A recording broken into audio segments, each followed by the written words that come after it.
Assalamualaikum warahmatullahi wabarakatuh. Alhamdulillahilladzi an'ama 'alaina bi anwa'in ni'ami wa lataifil ihsan. Wassalatu wassalamu ala sayyidil mab'us bi khairil milali wal bayan wa ala alihi wa sahbihi bi dawril ma'adimil iman amma ba'd. Alhamdulillah, pada kesempatan kali ini saya selaku perwakilan dari kelompok 6 akan memperkenalkan anggota kelompok 6 terlebih dahulu. Dengan saya sendiri Muhammad Irsyad Muzaki dengan NIM P0521059 dan dua rekan saya yaitu Najwana Afila Karimah dengan NIM P0521067 dan juga Putri Alfia Baroroh dengan NIM P0521072. Pada kesempatan kali ini, kelompok 6 dari mata kuliah Nahwu 2 akan membawakan materi tentang maf'ul fih. Oleh karena itu, mari kita simak penjelasan maf'ul fih dari kelompok 6.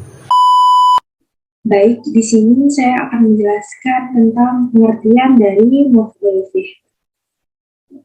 Maf'ul fih adalah kata benda yang disebutkan untuk menunjukkan tempat atau waktu terjadinya suatu tindakan dan tepat untuk memperkirakan sebelum harf jardi dan disebut dengan dzaraf makan atau dzaraf zaman. Di sini bagian dzaraf itu ada dua. Yang pertama ada dzaraf zaman. Dzaraf zaman merupakan suatu kata keterangan yang dapat digunakan sebagai jawaban dari pertanyaan kapan. Dzaraf zaman di sini disebut sebagai keterangan waktu. Kemudian yang kedua ada dzaraf makan yang dapat disebut sebagai keterangan tempat dan dapat digunakan sebagai jawaban dari pertanyaan di mana. Kemudian di sini ada syarat suatu isim dapat dikategorikan sebagai dzaraf. Yang pertama adalah mengandung kata kerja atau fiil yang tidak tampak secara langsung, dan yang kedua menunjukkan waktu atau tempat yang berkaitan dengan sebuah kejadian, dan yang ketiga harus mansub dengan amilnya. Kemudian ada contoh maf'ul fih. Contoh dalam bentuk keterangan waktu atau berzaman. Yang pertama, Soman Nabi Syahrul Ramadan. Nabi berpuasa di bulan Ramadan. Dan di sini yang merupakan keterangan waktu atau berzamannya adalah Syahrul Ramadan, di bulan Ramadan. Kemudian contoh yang kedua ada Yal'abu Zaid Kuratul Qadam Yaumat Thulatha. Zaid bermain sepak bola di hari Selasa. Yang termasuk dzaraf zaman atau keterangan waktunya merupakan Yaumat Thulatha, di hari Selasa. Kemudian ada contoh dari keterangan tempat, yaitu Jalasa Ali Janiban Nabi. Ali duduk di samping Nabi. Di sini yang merupakan keterangan tempat atau dzaraf makan merupakan Janiban Nabi, di samping Nabi. Dan selanjutnya ada contoh bukan dari dzaraf. Contoh yang pertama, Yauma Ramadan, Yauma Mubarak. Hari Ramadan adalah hari yang penuh berkah.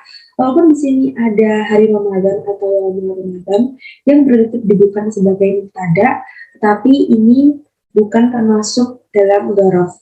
Kemudian yang contoh yang kedua ada Hada Yaumul Fitr. Ini adalah hari Lebaran. Yaumul Fitr di sini merupakan khobar mubtada dan ini bukan termasuk dzaraf. Kemudian contoh yang ketiga ada Ja'a Yaumal Aid. Hari Idul Fitri telah tiba. Hari Idul Fitri di sini berkedudukan sebagai fa'il dan ini bukan termasuk dzaraf.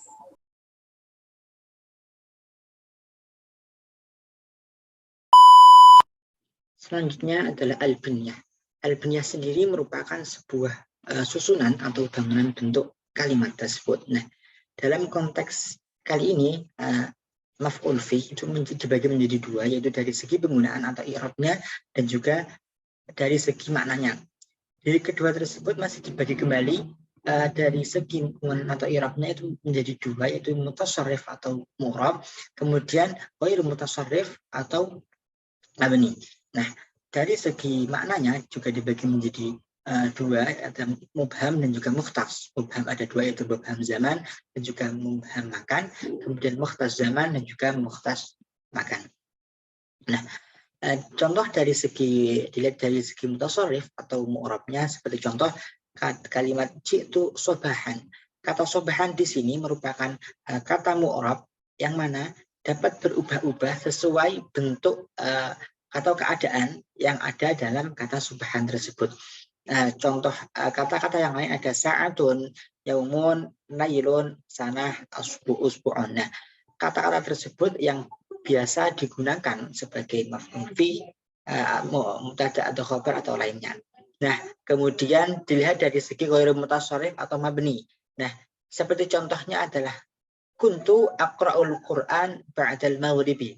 Nah, kalimat-kalimat yang lain yang bisa digunakan ada baina, bainama, idza, ayyana, qatun, fawqa, tahta, qabla. Nah, kalimat-kalimat tersebut selamanya dihukumi menjadi maf'ul fi dan juga dihukumi nasab. Dan ketika tingkah nasab pun kalimat tersebut menyimpan makna dzurfiyah atau jar. Seperti contoh kata baina. Baina dapat diartikan sebagai diartikan antara. Nah, tetapi ketika menyimpan makna dzurfiyah di, maka memiliki arti di antara. Kemudian dilihat dari segi maknanya, yaitu ada mubham dan juga mukhtas. Mubham sendiri ada mubham zaman dan juga mubham makan. Mubham zaman seperti contoh Allahu yatawaffal anfusa hina mautiha. Nah, kata hina di sini merupakan contoh kata yang ghairu muhaddad wa muayyan, jadi belum jelas. Karena seperti contohnya di sini Allahu yatawaffal anfusa hina mautiha memiliki arti bahwa Allah mematikan sebuah nyawa yang ketika sudah masuk pada waktu pencabutan atau sudah waktunya mati. Maka dari itu kata hina atau waktu pencabutan ini kan belum jelas karena masih menjadi rahasia Allah, maka masih tergolong dalam kalimat yang ghairu muhaddad wa muayyan. Kemudian mubham zaman seperti contoh al-maktabatu amaman bank. Nah, di sini juga masih termasuk golongan ghairu muhaddad wa muayyan. Seperti contohnya ada qaddama, wara'a, inda, hida'a, izaa, huna juga tilqa'a. Kemudian dilihat dari segi mukhtas, ada mukhtas zaman dan juga mukhtas makan. Seperti contoh kata antaziruka sa'atan fit tariqi. Nah, yang artinya saya menunggu kamu 1 jam di jalan. Nah, kata ini termasuk yang muhaddad wa muayyan. Jadi sudah jelas karena seperti artinya saya menunggu kamu 1 jam di jalan. Karena ini sudah makna yang jelas. Seperti contoh kata yang lain ada sa'ah, daqiqah, yaumun, lailatun, usbu'un, syahrun, dan sanatun, dan juga masih banyak yang lainnya. Kemudian mukhtas makan seperti contohnya dakhalal imam ad-dar, yang artinya imam masuk rumah. Di sini juga termasuk kalimat yang muhaddad wa muayyan karena sudah jelas bahwa imam tersebut masuk rumah. Pembahasan selanjutnya adalah naibul binyah atau bentuk pengganti dari susunan tersebut. Nah, dalam konteks ini ada dari segi masdar, kemudian ismul ain, kullu, ba'ad, ammah, nasbun juga rub'un, kemudian ada sifat, ada al-adad al-mumayyiz bid-dzarfi, kemudian al-isyarah ilaih. Seperti contoh di sini ada dari segi masdar kata antaziruka turu'al fajri li sholati subhi. Nah, kata di sini bisa diganti dengan kata inda turu'al fajri li sholati subhi. Tentunya pengganti tersebut atau penambahan kalimat tersebut tidak mengganti konteks kalimat atau konteks penerjemahan kalimat tersebut. Seperti contoh lagi ada dari ismul ain yaitu antaziruka al-kaukabain.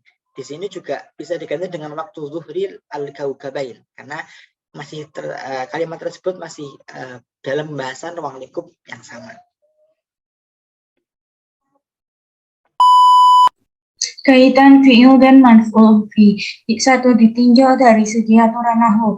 Urutan maf'ul fi itu seperti ini. Musnad ditambah musnad ilaih ditambah fadlah. Semua istilah ini berkaitan dengan ilmu balaghah. Musnad dalam jumlah fi'liyah itu berupa fi'il dan musnad ilaih itu fa'il. Sedangkan fadlah adalah maf'ul. Semua maf'ul itu fadlah, baik maf'ul fi, maf'ul fa, maf'ul ma'ah, maf'ul mutlaq, kecuali sebagian maf'ul bih. Maf'ul bih ada yang fadlah, ada yang bukan. Atau ringkasnya musnad ditambah musnad ilaih ditambah fadlah sama dengan fa'il ditambah fi'il tambah maf'ul bih. 2. Ditinjau dari segi makna. Maf'ul fi adalah keterangan tempat atau waktu yang mengandung makna fi atau pada. 3. Ditinjau dari segi i'rab. Hukum asalnya maf'ul fi ini nasab atau berubah jar dan ditambah majrur fi mahali nasbin. Urutan meletakkan maf'ul fi pada asalnya maf'ul fi itu terletak di belakang atau diletakkan setelah fi'il atau fa'il. Akan tetapi satu jawaz boleh saja diletakkan di depan dan tidak wajib. Contohnya sabaha fi'il sabaha, qara'atal jaridah. 2. Akan menjadi wajib kalau maf'ul fi tersebut dalam bentuk pertanyaan. Contohnya mata tadahab. Nah, mata di sini wajib di depan karena fungsinya sebagai adatul istifham atau kata tanya.